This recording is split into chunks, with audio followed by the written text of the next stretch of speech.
What? Oh, yeah. Okay. Yeah. Just slide down. Do you Yep. wanna? Oh, here, there. Yeah. No, slide down that way.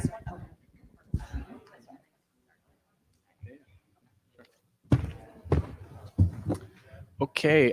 Welcome everyone, and I love this event that Jacoby puts on because he lets things go where they need to go. We get behind, but that's okay because we're doing meaningful things and seeing people we haven't seen in a long time that we love seeing.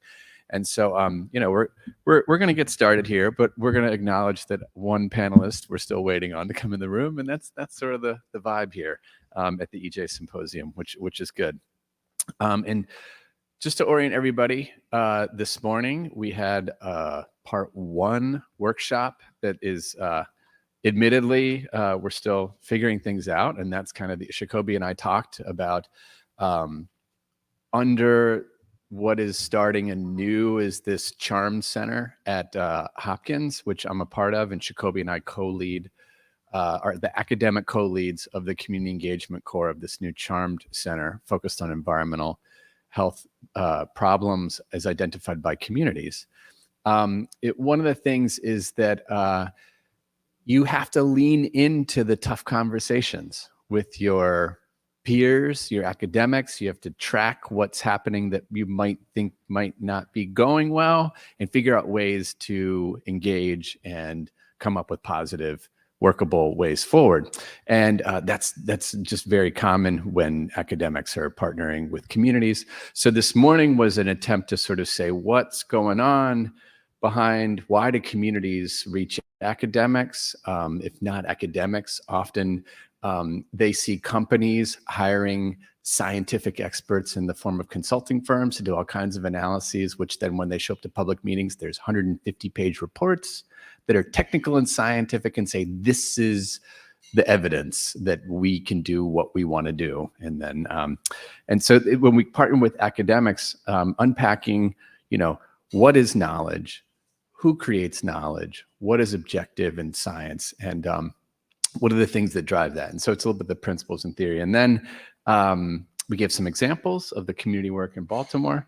But really, honestly, the reason to have a multi-part is that academics are good at talking about academic stuff, but where the rubber meets the road, we want to have a second panel where we could confront the questions from community leaders and organizations who could say what's worked, what has not worked well as a part of this conversation to help think through community engaged research. And one of the things that's, that you may have noticed is that with a fair amount of a reorganization of federal budgets with Justice 40 and a renewed interest in environmental justice, just that there seemed to be, as opposed to 15 years ago in the environmental justice movement, we were lonely, a lot of academics who identified as doing environmental justice science. But there's a lot of academics now who are claiming and doing environmental justice science, and that is good. That is good. But just to navigate that, we need to be having these conversations about what does authentic community engaged research look like and what works and what doesn't. So that's the idea, to hear from people who've been down that road for as long, if not longer, than some of us in the field. And I'm Chris Heaney, and I'm from Hopkins, part of the Charm Center, and Nikki Fabricant, my counterpart, and I are sort of going down this road to create this workshop. Good. All right. Hi, all. I'm Nikki Fabricant, and I've been working with the South Baltimore Community Land Trust for about 12 years, and many of these questions have surfaced just on a daily basis. I feel like we kind of work through these tensions together, and as Chris said, some of it can be very productive tensions. So the first question we have for everyone on the panel is, could you kind of describe the partnership or relationship you have with universities? So maybe we could just go down the row here and talk about sort of, how we've worked in what capacity. And then we'll start talking about some of the strengths of those partnerships and where things have broken down or could, be improved. Good afternoon. Good afternoon, everyone. I am Melanie Thomas, South Baltimore Community Land Trust.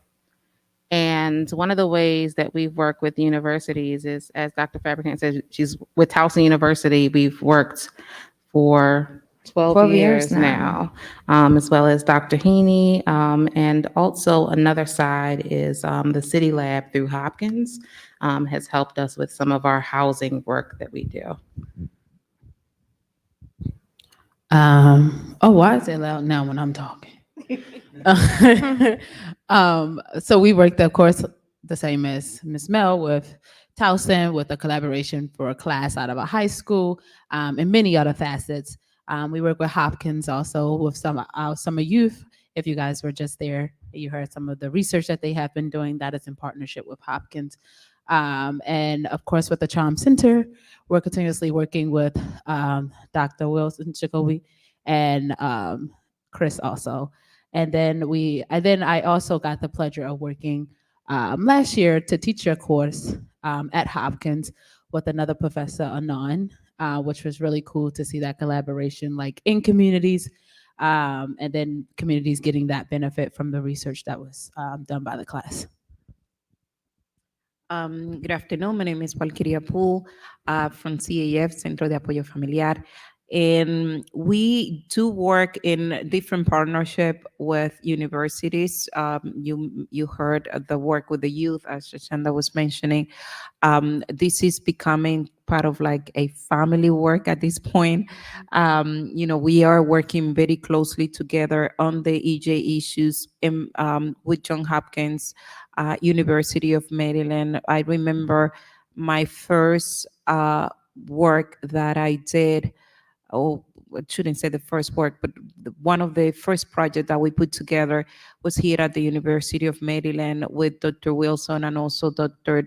Quiroz Alcalaz, that was on chemicals on hair, especially in the Hispanic and Black community, and the impact of usage of chemical. And from there, we were able to integrate a number of hair salons, but we began to expand on the EJ work and integrate other issues and work together in the community. I've been many times here in the campus to share about community engagement with the students and kind of bring a sense of how the students can be involved in the community work directly. So it's something that we have enjoyed, and we're hoping to continue to expand with other universities. Hi, my name's Maria Payan, and I am with Sentinels of Eastern Shore Health. We also have Sussex Health and Environmental Network. So we're kind of on the Maryland Lower Eastern Shore and in Delaware, the Delmarva Peninsula, where we have a good amount of industrial agricultural production. I was just thinking back to how long that I've been working with you guys. And it's been 15 years since my community and my family was exposed, and we were actually facing a 5,000 head hog operation coming into our community, and we needed help and advocacy and a whole lot of tools and research. And like Dr. Heaney said, Hopkins has been doing this kind of research and work and really well represented in this field forever. And that was the place to go for the research because there was really nobody working on this type of issue in that capacity. And from there, we've been working ever since with communities throughout the country in one capacity or the other. And it's the same story, unfortunately, over and over again. So we're very blessed and grateful to have the opportunity. My name is Michael Payan, also work with Sussex Health and Environmental Network and Sentinels of Eastern Shore Health. More recently, the work with communities work with universities rather, has looked like health impact assessments, air monitoring projects, different mapping projects, just a plethora of different things that have been incredibly helpful to our work. And definitely appreciate the opportunity to have been able to collaborate on this. Okay, so maybe we could talk a little bit about the stickiness of this work. Like, what are some of the tensions, right, or frictions that you might encounter? And are there ways to hold your partners accountable? What has worked in terms of accountability practices? So let's get into the hard stuff of like, how does it work and how do you actually push back against a model, right, that hasn't always been for the benefit of communities? So maybe we could start with South Baltimore Community Land Trust. All right, where do we start?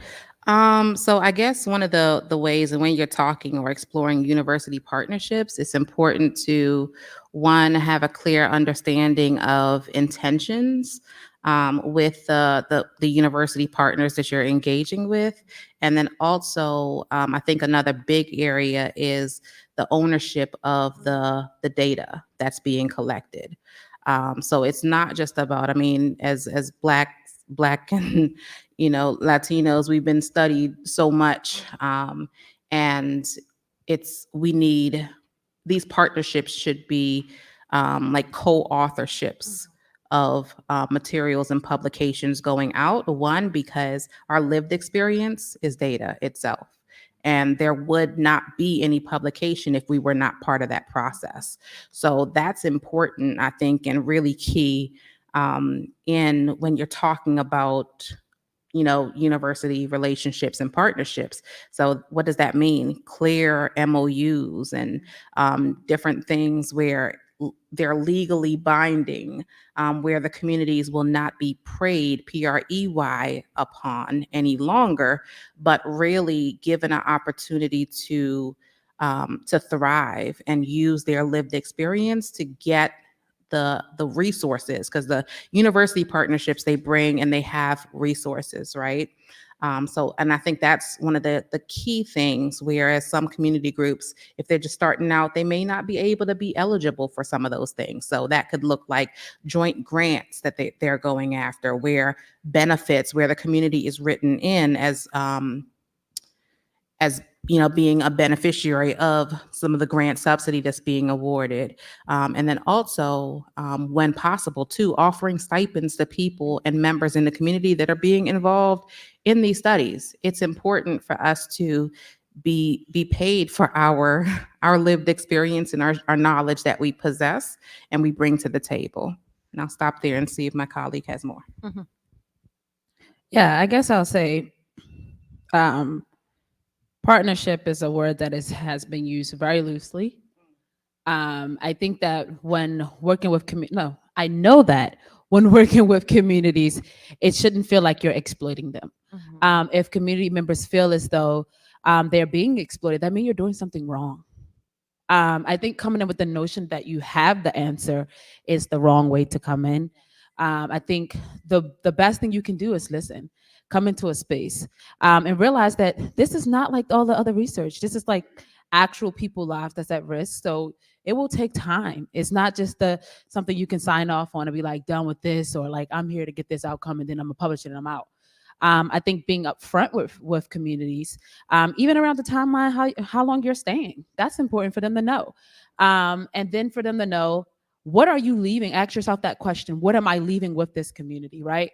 If you have given tools for certain research, like for example, we are doing, a lot of groups are doing air monitoring, right? And maybe those air monitors came from like a certain issue, like with ours came from an explosion that happened. So now a lot of people wanted to know what's in the air that we're breathing. And so it is so important to realize the tools that you are leaving with communities, because then if they know how to use them tools, even when that partnership ends, they know how to further protect themselves. So always asking that question. I feel as though community residents have always been asked to come outside their spaces. So it's like, hey, meet me at this university down the block and let me hear what your story is. But it's never, I'm going to meet you where your story is taking place. And that's a problem. So I think that always meeting residents where they are and not telling residents to meet you where you are. And realizing that it is not that you are coming to bring something to them, but you may be giving them something, you may be helping them, but they are also bringing something to you. So not coming in with that notion that like I'm the expert, which we hate to use that term. We really rarely use that term, really, because what are you an expert in? Everyone's an expert in something. And so just knowing that you have a skill set that is beneficial to these communities that you are giving, but that does not make you the expert of their stories. And I think that realizing the ownership, I don't even want to share it sometimes. It's not yours. You're doing that research with communities and leaving that with them and allowing and also using their narratives, not your own, just makes it feel not exploitative to community. So I think always listening. And then it's not about just getting a outcome, it's about getting the outcome. So it is the outcome that residents are asking for and residents are trying to reach. So if you're coming just to get an outcome, you're going to get an outcome regardless. But the outcome matter to residents. So when you're coming to work with residents, make sure you are on the same page with getting the outcome that they are looking to get, because that is super important. I'll just end there because I can go forever, but So the other piece I just wanted to add is that longevity. You heard Maria talk about 15 years and Dr. Feb to over a decade. So you have to be in it for the long haul and not just for not just for a moment. Because if you are just there for a moment, these EJ issues, you heard the history. They've been in existence long before, and policies are the reason why they exist and why communities have to suffer anyway. And we know that policy change takes time. So any university coming in, if you don't have a dedicated person that will want to really stick to committing to that community, right? We deserve that commitment. We've been through enough. We deserve that. And committing for the long haul. And that's such an important point, because that's not the model of universities, right? So oftentimes we have these one-offs or community engagement. And how does that leave a community then vulnerable, right, to a much more extractive relationship where the academic got what they needed, the students got it, but then they abandoned. So I appreciate that long-term, like what do long-term solidaristic relationships look like when you're in an institution that really doesn't support the long haul? Thank you. No, I totally agree. And I will say it also in the same line, engaging and working together with the community-based organizations, because we work with the community, we know the community, and the community trusts us. And so part of what we need to do is how can we make this a long something that can be here for longer? How can that be connected with programs, advocacy, so that it translate all this amazing research need to be translated in a way that it can have sustainability. Some of the things that I keep always, telling the research as we partner is this is costly, putting your budget that you need to invest money in incentivizing the community, because they spending their time, and many times we ask them to please, they will do it because they know you and they will come and support, but we know it's expensive. 1 hour, 2 hour, 3 hours of their time is something that should be remunerated somehow or incentivize one way or another. So that's part of the things that we wanted to think about. And also, with the community that we serve in, especially we serve the Latino community sometimes.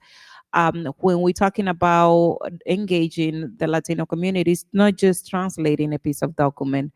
It has to be connected in a way that it makes sense to the community that we serve, and it also has to be delivered, if you can put it this way, or connected the research with people who look like the person that is being engaged. So part of that is also putting that in your budget.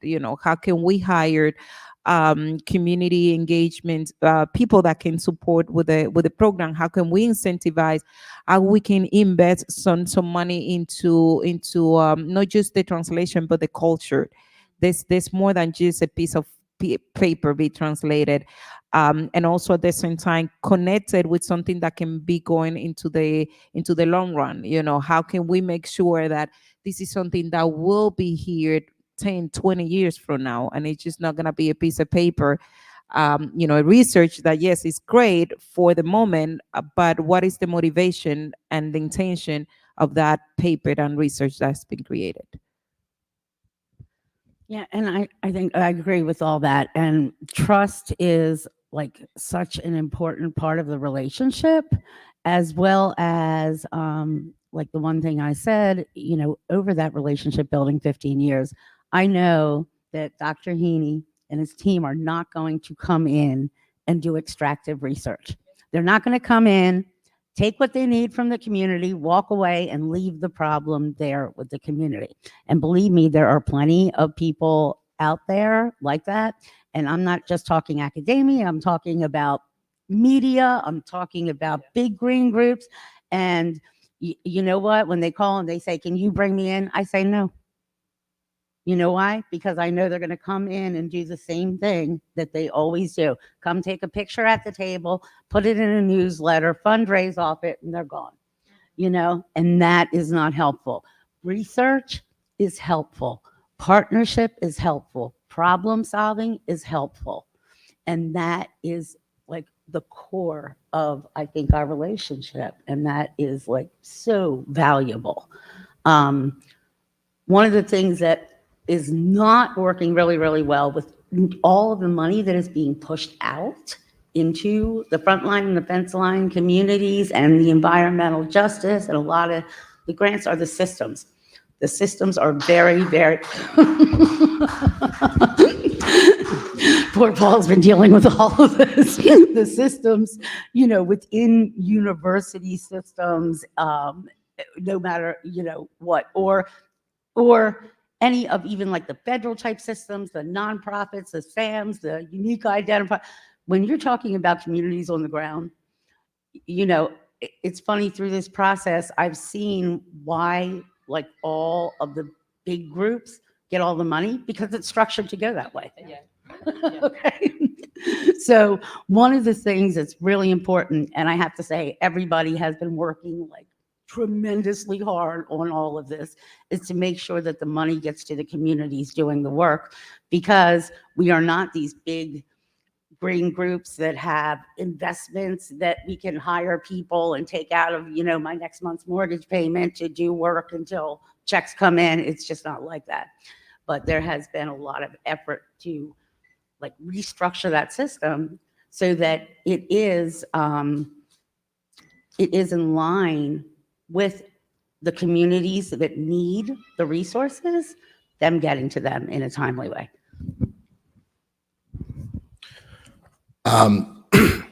Yeah, so community-based organizations, right, oftentimes working on shoestring budgets, and that becomes very difficult to be able to keep up with what someone with an organization with a larger budget, an organization with more resources may be able to endure. When you're working with folks that are real close to the ground, folks that are from a really small organization, the reality of the situation is that you're really resource constrained. So the way that you see some of these partnerships operating maybe typically is that the work gets done, and after the work gets done at the end of the the project period or whatever, that's when you see the funds come through. But for small community-based organizations, that is not realistic. When you're working with that shoestring budget that we're talking about, when you start a project last November and you have to hire for that project because your staff consists of 2 people that are working on volunteer hours, I mean, you're in trouble when you don't get a paycheck until the following July. That's 8-9 months that what are we going to do? Right? When you're, working on another project that you're starting in April, you're invoicing in May, you still don't have funds. What are you going to do? And not that it's anyone's fault other than the systems that are in place, but there needs to be some major changes, because the difference is for the academics that are involved in it, their paychecks still come through every month. For the community-based organization, they don't. So that creates a very real problem, because for folks on the ground working, with already stretched very thin, and then they're hiring, and a lot of people have a lot of heart in this. I mean, the people that are in these small community-based organizations will reach into their own pocket and hire somebody based on the trust, based on the passion they have for this work to get what they need to done in a timely fashion. But when, it comes to a point where you're potentially faced with not being able to meet your obligations as an individual to pay your bills, it becomes a very stressful situation, and it adds tension to the relationship. And all of a sudden, where people are very willing initially to be, doing work, and yes, we know it's going to come through. We're very, we're happy to do this. There becomes an animosity, and you start to pull back, right? And you start to ask questions. Well, what kind of strings can we pull to make sure that we get paid, right? What do you have to do? So, these are the types of things that I think we need to think through in terms of the systems, and how can we make sure that we're working with fence line communities where a lot of the new federal dollars are coming from.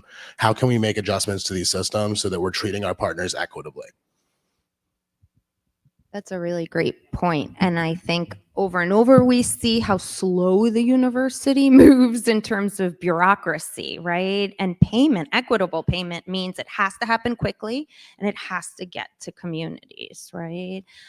So maybe we could talk a little bit. There were so many themes that were raised that I want to pull from, but I do want to talk about what co-production kind of looks like, because Melanie mentioned this point of just the importance of data not being owning data, right? The power of ownership for EJ communities. So what models exist for co-research, but also co-production, right, of the final products? And we could start maybe with Greg.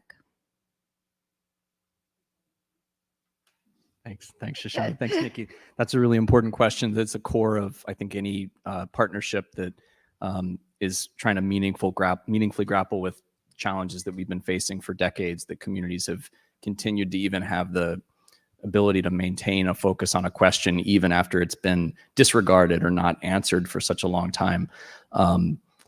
Then when we talk about sort of co-ownership or co-design of a process, it's a real extension of trust, many times to partners that have done a lot to break that trust, whether that's an academic partnership, a government agency, right, that both of which are usually contributing in one way or another to the very problem that the community faces. So one example that just to get concrete, there's a concentration of waste-based infrastructure, incinerators, medical waste incinerator, a newly proposed incinerator, a landfill that's the state's second biggest methane source, all concentrated in the communities you saw the youth present on during the lunchtime. Each one of those is financed and fed into literally by the waste streams that are generated by the institutions that are then coming to provide academic support. So one thing that we think it's safe to say, we think of this as a never-ending series of tests, just like any good relationship, whether it's with an individual or an entity. You need to have ways of testing, not to be a jerk, but to actually test the authenticity of the commitment on an ongoing basis. And so we try to establish tests for ourselves and for whoever we're partnering with to see, are our partners willing to look inward at the institution they're a part of and realize that that institution may be contributing to the very material challenge that we're facing. And if we can do that, we can begin to envision and be inspired by. It really comes down to the individuals within these institutions which are willing to ask those questions. And we always find that there's some people who are and there's some people who aren't, and we tend to filter ourselves towards the people that are. And from that starting point, we can have some trust and we can begin to take on the big questions. And then from there, it's having things then written and very clearly identified as this is a co-design process, which means then the community will give some space to say, we don't have all the answers in the room. We have a lot to learn as well. But if the starting point is this asymmetry of the partner comes in and knows everything and we're the recipient of that knowledge, then there's no potential for authentic co-design. Then the challenge is once, and I'll just end here, once you get that ball rolling, then it's a matter of maintaining that relationship and maintaining that. And that comes back again to that series of ways of actually gauging, is this staying on the right, if it started on the right track, is it staying on the right track? There's a lot of things, and that comes back to what Michael was saying, that destabilize in our it's sort of, do our partners who might be at a powerful institution recognize that we're in the same boat in terms of, relatively speaking, we both don't have very much power to change this big system. And if we have that humility that we're basically in the same boat, we don't have enough power ever to do what we're trying to do, then we realize there's a lot of things that are going to happen that are going to destabilize us and turn us against each other, when it's really the universal condition of realizing we don't have the power that we need that we're dealing with, not one another. And so that's just the sort of undercurrent we need when we're doing a co-design process. I just want to say I really appreciate that comment from Greg, because actually the South Baltimore Community Land Trust forced me to look at my own institution, right? And I think sometimes we tend to think that the research is only out there in the EJ community, but actually we're all a part of these beasts that are contributing in one way or another to overburdened communities. So how do we look at those institutions critically, right? And pushed us to form an allegiance across institutions around waste flows, right? To really interrogate. Melanie, I'll turn it over to you around co-production. With co-production, again, it's just being truly intentional and taking a step back to, as Greg just said, accept our part and our responsibility in the issue, and then realizing, again, the issues didn't start with us, but we can and we need to be open to amending and changing the way systems have been set up, and challenging sometimes the systems or the universities that have these policies in place that, on a top level seem to be equitable or fair, but really are not. Or accessible, right? A lot of times, like the grants, when you talk about co-production, you go after these grants or resources, but the level of engagement or access to the grant sources and the subsidy to really help do the work is still inequitable, right? When you really think about it, because they're set at standards for higher and larger institutions and not community-based organizations. So that's very important. There needs to be a change or a shift in the standards or agreements for community engaged benefits agreements, and or co-working relationships between universities and collaborations. And those standards then need to be set where they can be easily assessed and accessed. As Michael said, we can't afford to wait a year, 2 years to get payment for a grant or something, right? Those resources need to be upfront. And maybe that's an allotment or some type of engagement that's set aside, where universities say, okay, engaging in this, here is what we're committing on top of our field experts or field people that have studied this data, right? Because we, as Shoshana said, we're all experts in something, but people that have studied the data, we need to have a focus or a pool of resources to pull from quickly and easily to give to our community-based partners. One, and I want to say it needs to be unrestricted.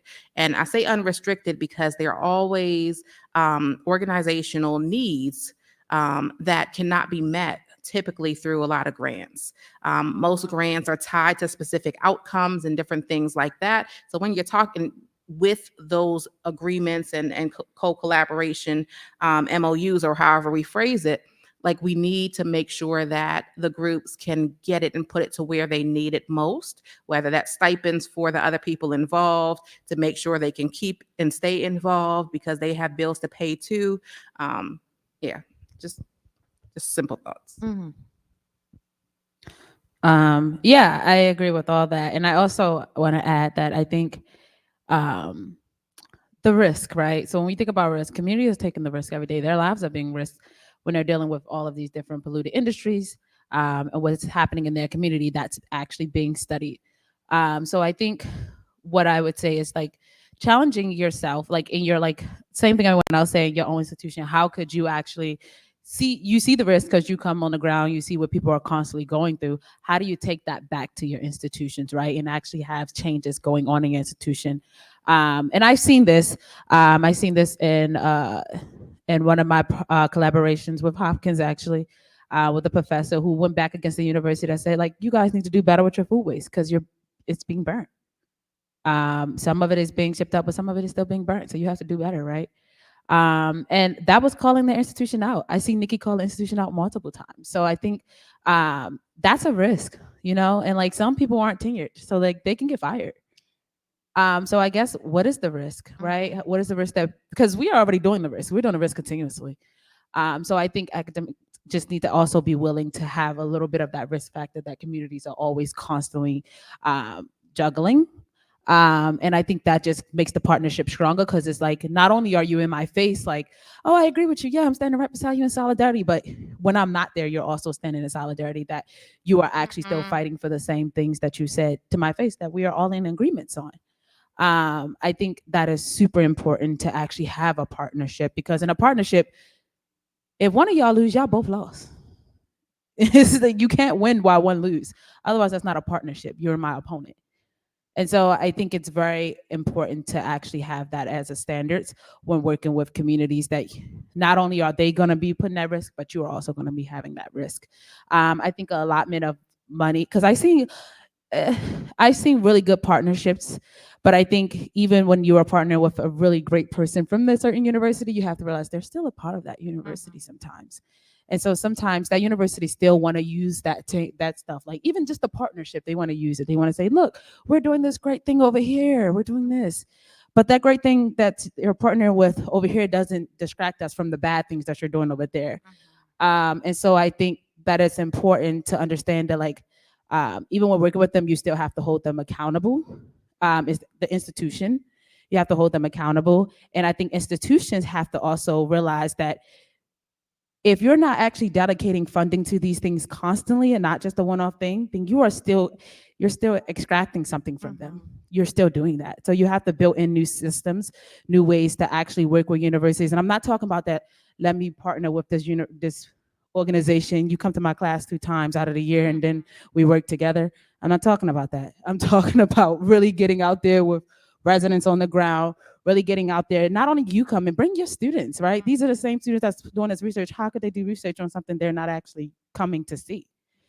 And so I think getting out there is super important, because that shows us you're standing out there in solidarity. Right. We have students that marched with us. Oh, We have students absolutely. that come to rallies, and that trust that we built is because they did that. It's not because they sat in the classroom and did research on these Right. chemicals. So it's showing up beyond just the research. It's definitely showing up right? outside of that, because that's Yeah. what partners do for each other. Partners come through, and we showed up when they fighting back against their university. We show up and we say, well, that's your job. Like, Right. you need to do what they're saying do. So I think it's that risk factor for both. And I think that allotment of funding for these different organizations, because we're small, we need some money. We need to make a difference. And that takes money and time. And like I said again, and when I say longevity, relationships, it's not like you have to be there every day with us. That's not like, but you should be able, if I be like, oh, I know this person that knows a lot of information in doing this with permits, I should be able to reach out to you and say, hey, there's this permit coming up. Can you read this for me and tell me what this means?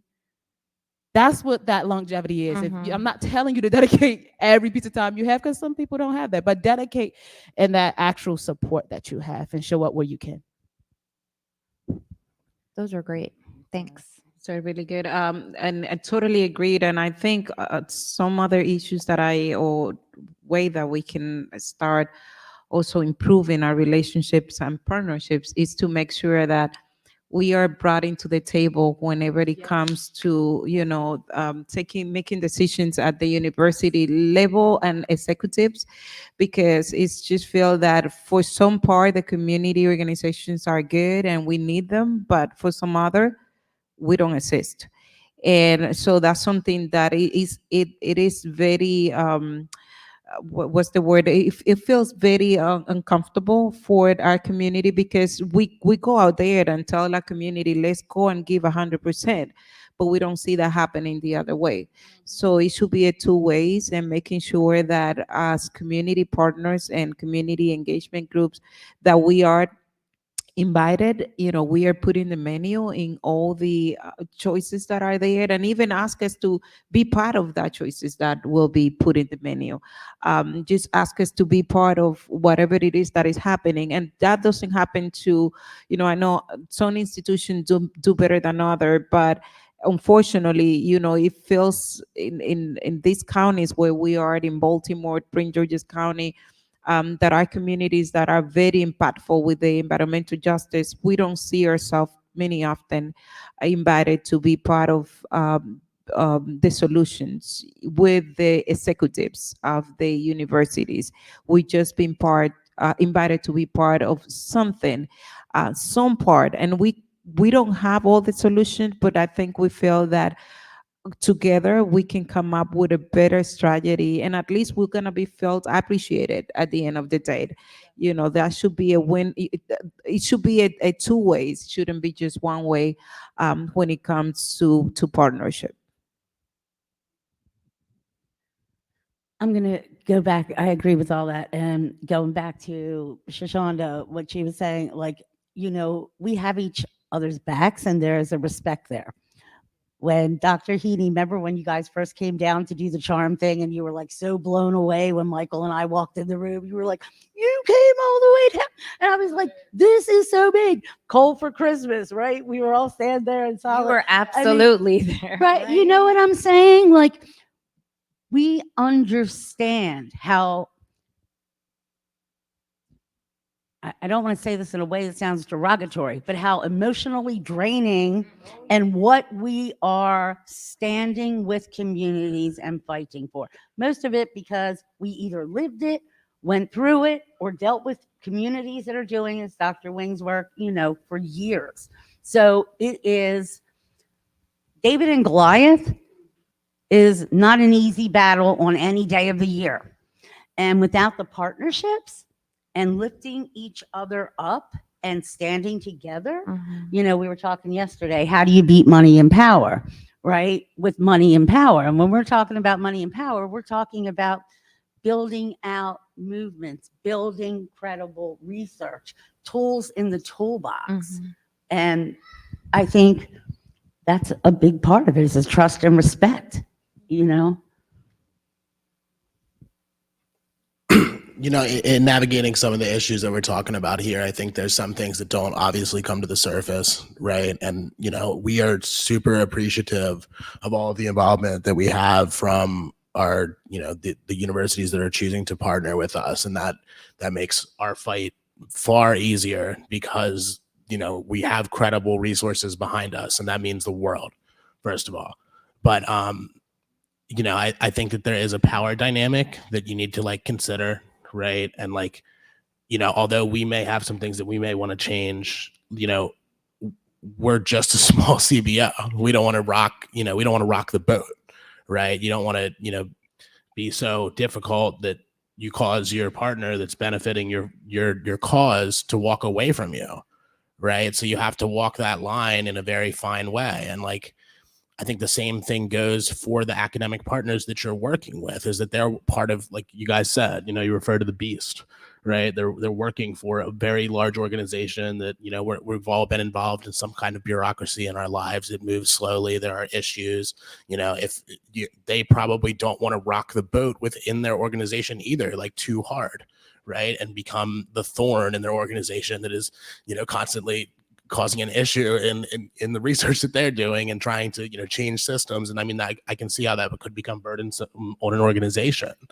So it almost takes the power of someone that's very high up in the organization to realize these problems, right? That's in the leadership positions at the very top of that bureaucratic organization, and to be able to see these issues and say, we need to make some changes here, right? And not have to come from maybe the folks that are doing the work on the ground, because I can understand how that would be difficult. That's all.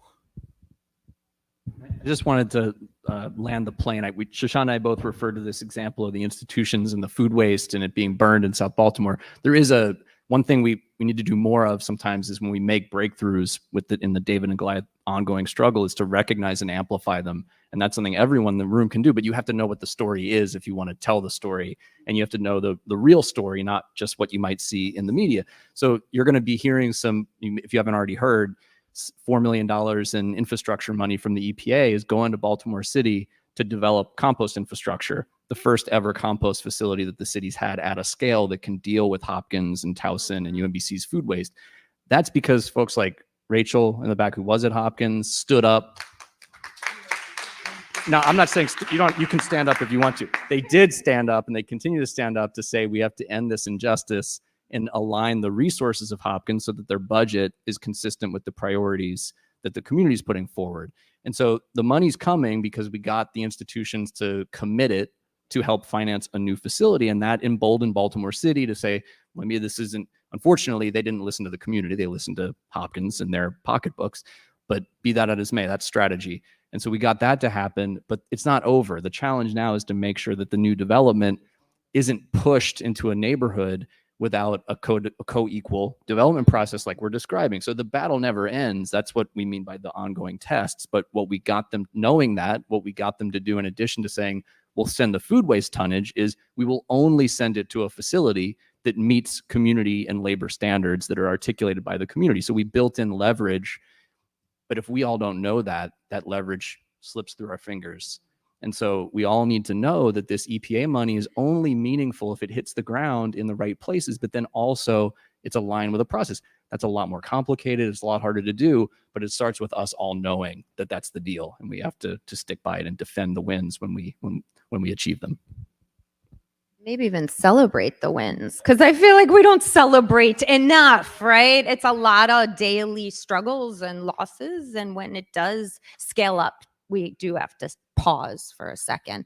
So I guess we're running out of time here, but I did want to pick up on this kind of ecosystem of care, right? And like how we create, if we care about one another, right? And there's a mutual trust and longer term relationships, what is the support systems in place that hold us up, right? I mean, one issue is always community orgs being overburdened, no? And like an academic adding to the burden of labor. We see this all the time in South Baltimore.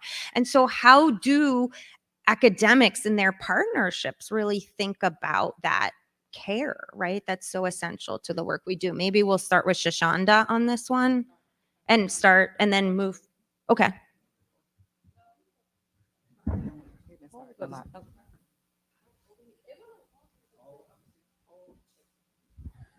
My name is Paul Kavanaugh, and I'm the administrative liaison between SIEGE and the Hub Partners. Mm-hmm.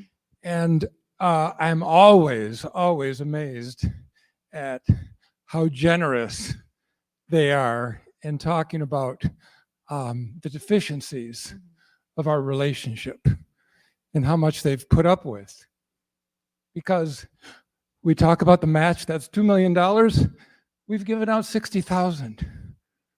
You know, $12 million EPA grant, we've given out nothing.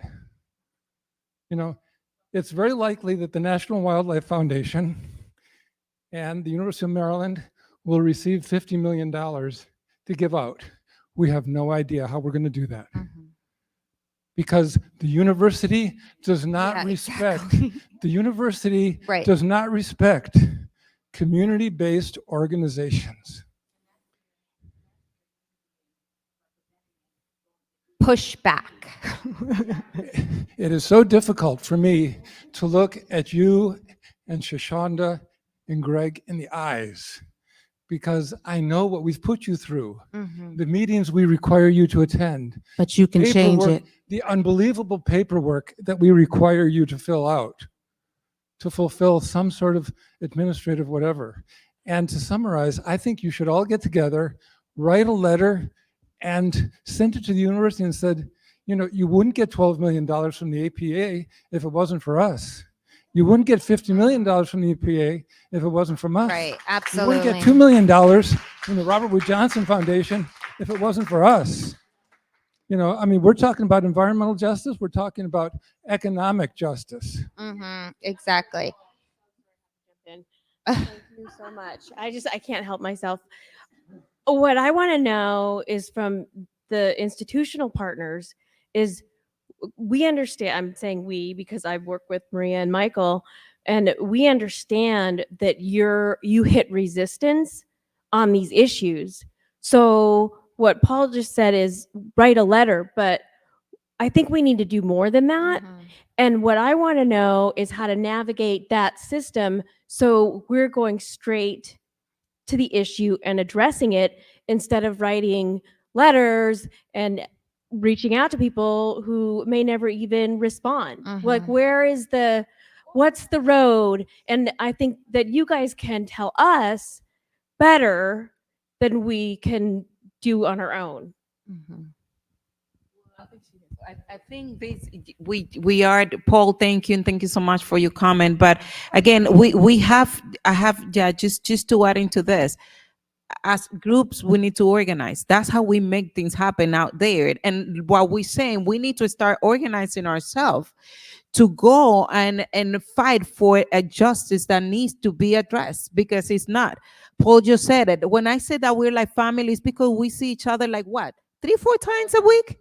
We are on a fun. We're constantly in a meeting talking about how can we resolve these issues. And at the end of the day, as you mentioned before, we get paid 2 years from here. Like, we put a lot of our time, a lot of our energy. We're not able to really grow capacity because we are just building up a debt in our organizations. We don't have the cash flow to really support a lot of this work. And yes, writing a letter is great, but I think we got to go beyond. more. We got to organize. And when I mentioned that we have to start meeting with the leadership, this is what I'm talking about. They need to see who we are, who we representing, and what we're doing. And all these great millions of dollars that is coming is because we are pushing that and because we have the solution. However, we are not giving the opportunity to talk and really be part of what the solution will be. And what do we get? Pennies out of these monies, or nothing. Yes. Can I? Mhm. Then what? Then what? And I think the then what needs to be a concentrated and collaborative effort where we're saying, if these standards, just like you said, Paul, and this is where you all and those that represent these organizations and institutions need to stand up and say, well, look, our community partners, they're getting a fraction. There needs to be a change in the way money is distributed and how when these agreements are put in place, those measures that are there, because everything at the end of the day boils down to policy. So change the policy in which to say, as community-based organizations, there needs to be a standard that community-based organizations receive upfront, period, in any agreement. And if that standard is not met, then that university then would have to be held liable and be held accountable for not putting those resources to the communities which they're profiting off of. And commoditizing, right? Those relationships. Absolutely. We see a hand in the back. And I just want to say, I think part of this goes back to the morning discussion of the preaching in a good way, preaching to the choir, meaning recognize that many of the academics we are working with are the folks that are doing that internally to grow the space. And the challenge is to increase the number of folks, true allies we have internally who can make that a winning fight versus one where those folks are just as marginalized within their institutions are as we are in the larger system. So again, recognize that we have allies, but we need to grow the numbers. But I just wanted, well, before you get it, but I wanted to also connect this, that we've been working for so many years on this issue, and believe it or not, it's been to this point where we see Dr. Wilson standing up for us. A lot of our community organizations, and that's when we're talking about getting organized and being empowered. This is what we're talking about. What's going to happen after this? This is what we're going to do as a group. We're not going to stand and just do what we have done before. Yeah, we'll just go with the flow. It has to stop because we've seen injustice. And we cannot just be going out in the community and tell them, go speak up, when we ourselves have been quiet.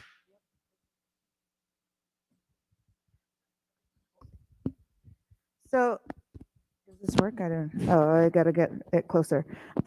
So one of the things that, because I have a PhD in immunology and microbiology, I've been a part of the academic system. I'm an indigenous person, and I know how a lot of people in the institutions will make excuses about, oh, it's the structure of where I'm working that is holding me back from being able to implement the solutions that our communities need. However, there are models that do work, organizing models. For example, the labor organizing model. When people go out and strike, There's strike funds. And so that's something that I see academic people could be organizing, because we often tend to have a lot more privilege, a lot more money, that we could be organizing our own money and creating mutual aid funds that will be going to the organizers on the ground. That's something that we could be doing in academic spaces, instead of saying, oh, we don't know what the answer is, and we've got this big beast that we can't exactly change. We also have to be organizing as well within the institutions. And that's what it is. I mean, that is an outstanding suggestion. And the University of Maryland Foundation, the Hopkins Foundation, they have billions of dollars just sitting around making money. Why can't they appropriate some of that money as upfront money?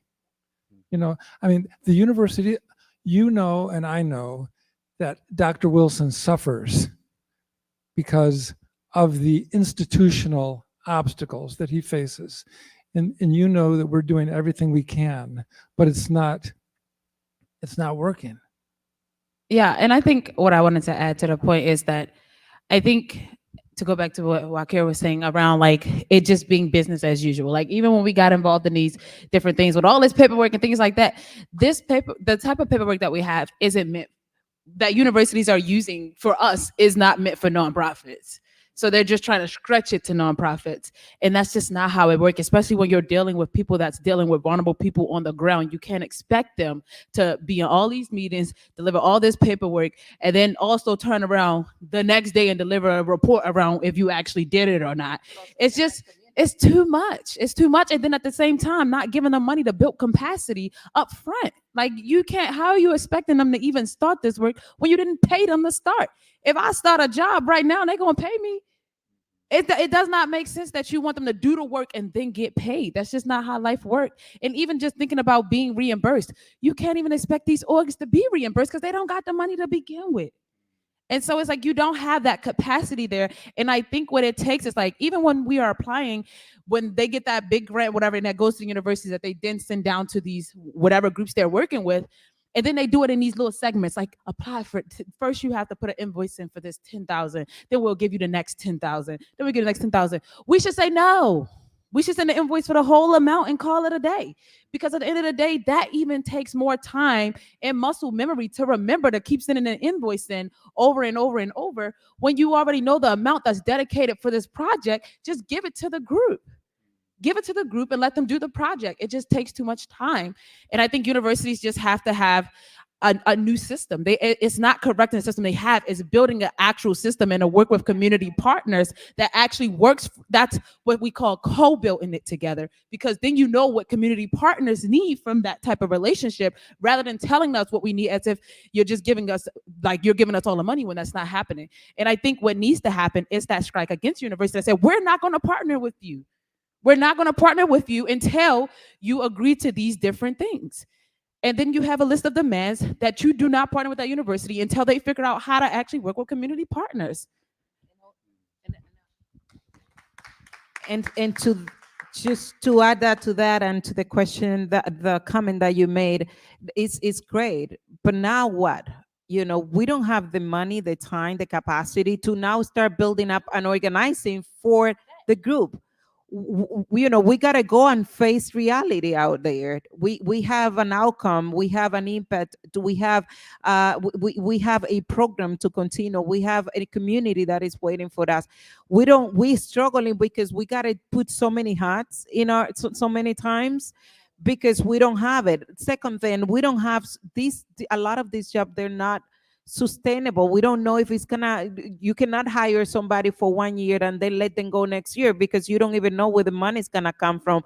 People are looking for something that is stable, something that they can come to an organization, grow there, but they don't see that. They don't see that in a lot of our organizations, because we cannot even promise that. We cannot even provide them great benefits because we don't have the funding. A lot of the French is not allowable.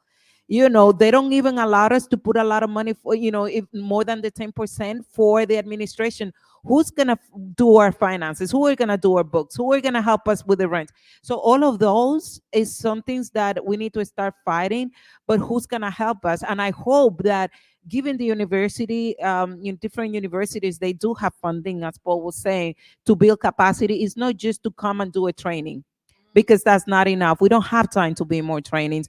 We need actual organizers that can come and help us, hold us through the hand, and make this happen. Because unfortunately, if it doesn't happen that way, next year we're gonna sit here again and we're gonna see the same exact issues that we're going and talking about today. Michael, I think you were saying. No, I mean, I was just going to say, and I think it comes down to talking about that power dynamic again, right? I mean, like, Paul, no offense, but you're the one piece in this huge system. I mean, for you to go back and say, you need to pay these people, they're going to say, let's get rid of this guy. He's a pain in the, he's a real pain, And then the next thing or not return your email, right? And the next thing is going to be, these CBOs are a real pain. We should get rid of these guys and go get somebody who's not going to complain so much, which is inherently going to be a larger organization with more funding that can handle that stuff that's further away from the ground, which is how funds get blown, right? But I mean, it shouldn't be, it shouldn't just need to be like Dr. And I know that you, Dr. Heaney and Dr. Wilson and Paul, Dr. Kavanaugh, you guys are in there. I know you guys are saying all the stuff that we're saying here. I think it really this video needs to be shown to the tops of the universities, and they need to say, okay, we're making changes here, here, and here because this is unacceptable. And if that happens, we'll really see some change here. If not, we're, like you said, we're going to be here next year talking about the same thing. Yeah, just one final word, because I really, we talk about people we've known literally for 15 years. Paul, I haven't known you that long, but Dr. Kavanaugh, we've been on tons of meetings together, and he has been an advocate. Dr. Heaney, you have been our advocate pushing. So it's not all the people when we're talking about this, it's not these folks, you know what I mean? It's somebody way up that's removed. And even Dr. Wilson, same thing. He feels horrible. He's like, how can I ask anybody to do anything when, it's all these projects and work. And like what you said, it really only gets you further behind not having the resources, because you know why? Then they want to keep track of everything with no employees. With no employees, mileage, maps, this, that, the other, no, accountants that you can hire to do. So now it's taking you, even more time without resources, because you can't hire the proper resources to do the job. And I mean, the reality is, who's just part of the department? system. Who's the accounting department? Like Maria. Yeah, right. Who's this department?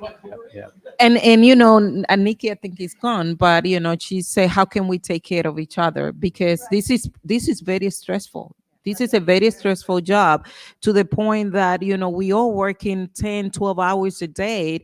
And we are, we working so hard out there, getting the community mobilized, engaged. But at the end of the day, we are here doing this work, and we burning. We feeling it, to the point there's nobody's really taking care. How are we going to make sure that we taking care of the leaders of this community? Because we don't have a lot of hands, we don't have a lot of support. A lot of this work, unfortunately, as I said, this EJ is a great movement, but it doesn't have a lot of funding to support it. They expect everybody to do volunteer work, and hey, somebody need to feed our children. Somebody has to work hard to make this, to bring food on the table. They're not taking us seriously. A lot of, and we struggle in getting even people in this career, because nobody want to get into these jobs. It's not gonna pay you. We just depending on volunteers, and that's not sustainable. We need to get more people to get into the universities to get these jobs that are needed, but they need to be well paid. They need to make sure that they can see, hey, you know what? If I get into this, I'll be able to make a difference in my community, but I'll be able to also feed my family at the end of the day. Absolutely. And the other piece that I think universities need to think about when they're going after these funds and resources is having a dedicated financial support team that can help with some of these HR and financial challenges that the groups are going through. And also, a lot of times the funds that universities go after are federal resources, which require and trigger a different type of audit. Audits are not cheap, you know. So again, having and set aside resources for community groups to stay in compliance. If there is that should be a mandate for any partnership or agreement, that compliance, a compliance team funded by the university and people that can do that to support all the groups that are coming to the table. Without that, you know, it will be unsustainable. And at the end of the day, life happens to all of us on top of all the EJ issues that we're experiencing and talking about, right? What we're doing continuously is trauma work. And we are going through, and it's like taking a Band-Aid off constantly and not truly treating the wound, right? What we're doing in community work is treating that wound, but when other groups come in, they're just pulling the Band-Aid off. All right, I see what's underneath there. Let me cover it back. We can't do that any longer. We cannot. We really have to be serious and intentional about truly changing and liberating people for the better. These EJ issues did not happen overnight. They won't be solved overnight. The way the community standards and all those the university partnerships and different things, they evolved over time. Things that didn't work need to be changed. And we, as Michael said, people need to listen to this video and implement some of these changes to make it work and make it make sense for groups to truly engage and be part of a truly liberating process that will benefit all. Otherwise, we are just burning people out. And at the end of the day, then someone else comes in and they have to fight the same issues. So again, if it's not stamped in policy and a true mandate, then we don't want it. It needs to have some teeth and some muscle to really stick. So community groups like ours don't have to come up and keep repeating the same issues over and over again. We need them to start from a place of power instead of a place of struggle. Can I just say one quick thing? Is what I'm hearing a theme? I'm hearing a theme that particularly with a lot of the infrastructure funds that have come down about monies being distributed, large amounts of money. I'm hearing that a lot of that is being flowed through the university channels, right? Is part of what I'm hearing is a message that is there an alternate way? And what I'm thinking of here is what, Omega Wilson described as community owned and managed research, where the funds, the meaningful funds, the large funds go directly to the community organization, right? They then can build capacity around all these things, staff, organizing, audit, funds, everything. And then they pick the technical experts they'd like to work with. Is that what I'm hearing some of? I'm just hearing a lot of that. And that has been done.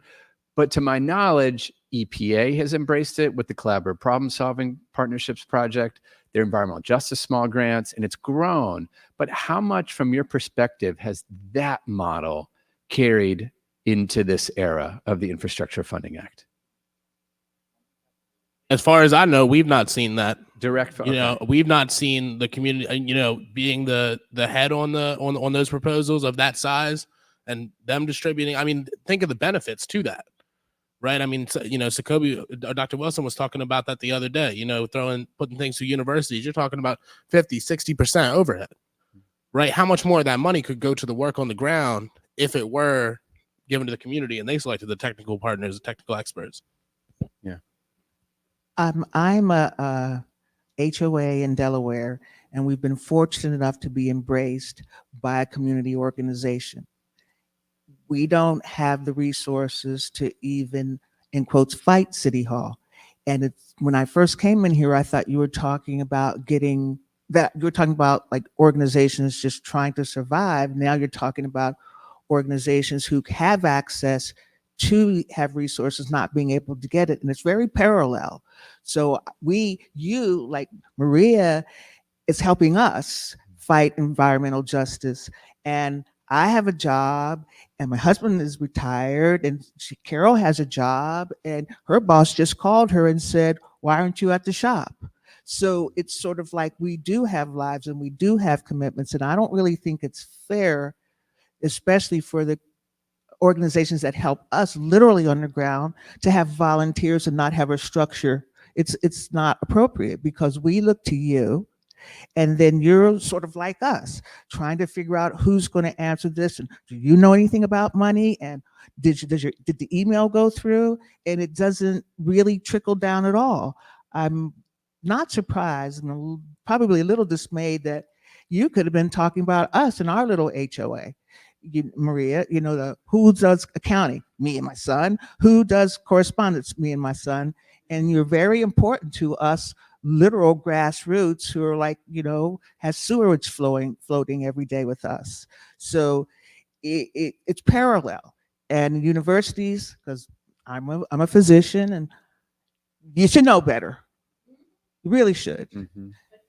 Like this is something, literally, when these things happen, you can't believe that this is actually happening in your country. Like, look what you're living with right now. These are like third world country conditions that are going on, and it's the same story, just different actors, right? Whether it's, the fossil fuels, industrial ag, it's the same thing. And literally, it was so unjust. Actually, like, I left my job, everything, because way back when, I swore once people found out about this, it would change. And I was going to make sure everyone found out about this. And I literally left my job because I got bit by the bug. I couldn't walk away. So I'm still a nut. We're all nuts in here. This one's working with, you know what I mean? You're not going to.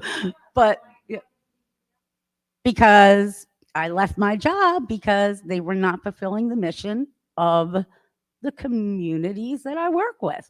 So I just left there, right? I'm at the age I should have health care and a plan. Okay? I don't. Okay? Does that bother me? No. You know why? Because I can lay my head down at night and know that I can sleep because I've done everything in my power to try to help people in need.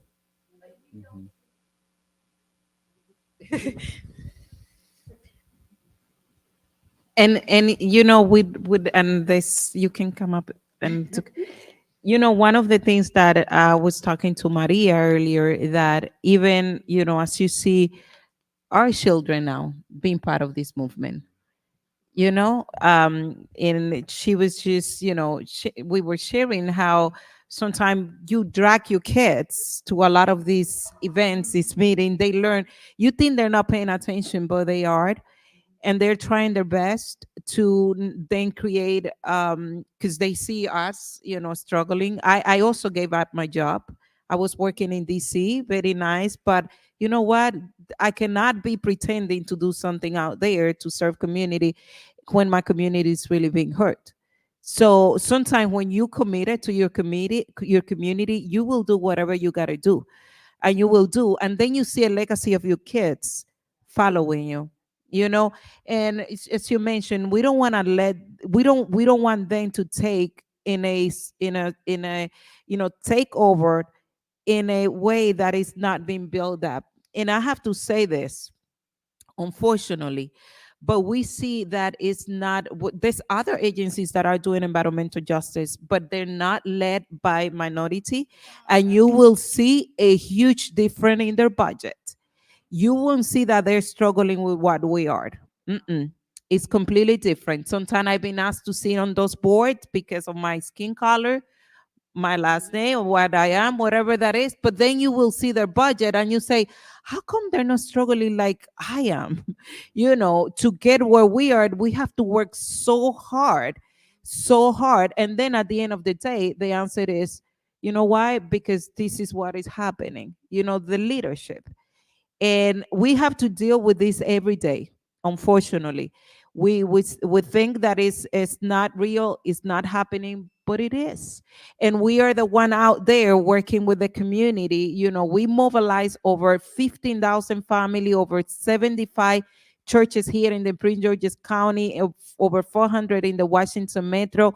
When we are out there and we tell them to come and do and work, they will come and show up because of us, because it's not because even the name of the university, It's not because even the government, they don't trust, but when we put our name and the organization, community will be there and they will support. And so I think, and again, some people tell me, you got to stop doing all this for free all the time. But if I don't do it, then who's going to do it?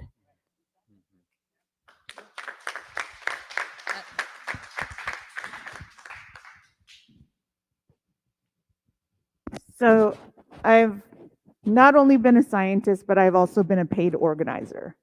And one of the things that I learned transitioning into the paid organizer role was that for years I was exploited as a volunteer until it led me to be in I fell into human trafficking. That's how much a lot of organizations will exploit people who look like me because they think that my skin color, the way I look, is nothing more than to be exploited for labor because I'm an indigenous person. Latina people who look brown like me also are heavily still exploited for labor. And when I was a paid organizer, I was paid very well, but we also had we had to form unions because unfortunately a lot of green progressive groups also exploit especially their organizers.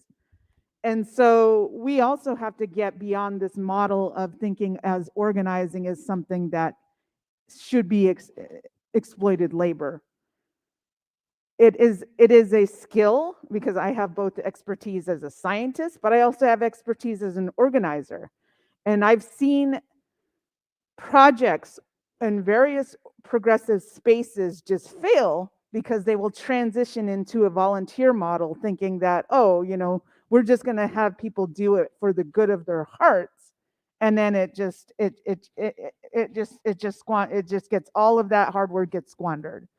And so definitely I'm hearing various solutions being proposed here, but I think one of the proposed solutions has to also be that we have to ensure that we have organizers paid extremely well because it is a specific skill, and what you're all showing is your expertise of organizing your communities, which you're not getting fairly compensated for, and that definitely needs to be changing, and that communication to the people who distribute money need to understand that the skill is something as valuable as an expert or a scientist.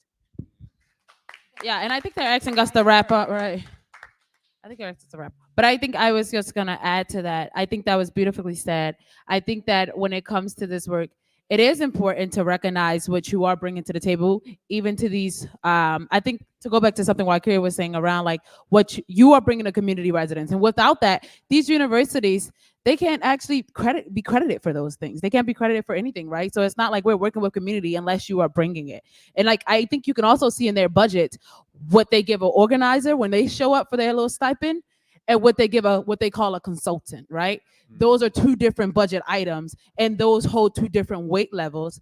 And I think that is fundamentally wrong. That is wrong because these community organizers are your consultants. They're doing just as much work. They're bringing just as much expertise, but they're not being compensated in the same exact ways. And I think that's where you get a lot of burnout from people also, because then they have to still go back home and struggle with paying bills. They go through the same thing everybody else go through. Bills, not having health care, all those different things that people go through. And so I think like not seeing them as consultants to be able to pay them more than like these little regular stipends that they be given for their like time, it's not okay. It's wrong. And I think that we have to understand our values, because we have lessened our own value for a long time because we accepted what they had put out there. We accepted showing up for free. We accepted the mentality, if we don't do it as Black and brown people, no one's gonna do it. We have accepted that mentality, and that mentality has allowed us to devalue ourselves. And so I think it's like, listen, it will get done, but it ain't gonna get done by me if it ain't this type of budget, because they have it. They have the money, they have the funding, and I think it's just they're picking and choosing who they decide to give it to. And so I think we have to stand up for ourselves better in that way. And I think we actually have to support each other and saying like, I'm not going to accept it, especially if Wakira not going to accept it, and she's not going to accept it, if Maria's not going to accept it, because at the end of the day, it's not right. I'll say that. Yeah, and I just building on Shoshana and everyone, the theme is, I think a lot of the spaces we're talking about will start to make more sense or have a chance to make sense if they're democratized and they're put under worker control and ownership, and viewing ourselves as workers and laborers. Think of the coal terminal that you heard the students talk about. If that was worker owned, would it still be a coal terminal if the workers were living anywhere near the community? If democracy, and that's why we can't abandon the universities and say transfer everything to communities. We need institutions like this that are run by the people that work here and where decisions are grounded in a democratic process. So I think we need to extend the logic to our own organizations and end the self-exploitation and realize what we need at the workplace, but take that logic into all the spaces that we're working in. Until we do that, it's difficult to see how we resolve these structural challenges if we're not the ones at the center making the decisions. Yeah. Thank you so much for engaging. And I see our cue to get off stage here. But I just, everybody's participation just shows how important these issues are.